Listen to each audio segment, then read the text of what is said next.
Good morning, family, and welcome to today's Lessons for Life. Today is Monday, July 27th, and today we're reading in 1 Kings chapter 10, and as always, I encourage you to read it for yourself. See what you get from it, email us, and we'll put it on the blog.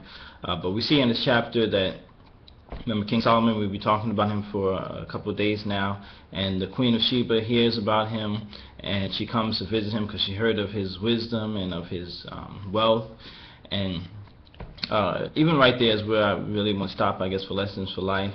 And the lesson I would share from just that portion is that many times your actions will speak for you. So you don't even necessarily have to say things, but actually the actions that you do says more about you than even if you do say something. You may say something, but then your actions show something else. So it's really about the actions or the work that you do that speaks more about your integrity, about your character, than what you may say out of your mouth. So how I would even relate this, and I was thinking about this even in regards to business.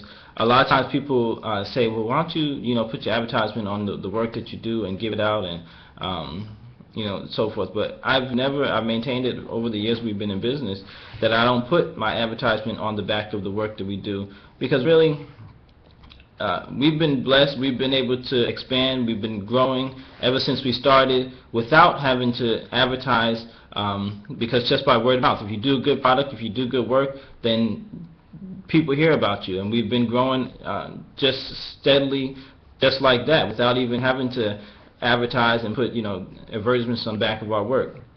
So that was an example that immediately came to mind about this, where, like I said, your work, your actions, what you do, what you produce is going to speak volumes about you, more so than what you may put on, what you may say, or for us, what we may put on the back of a program, on the back of our work, or whatever we do.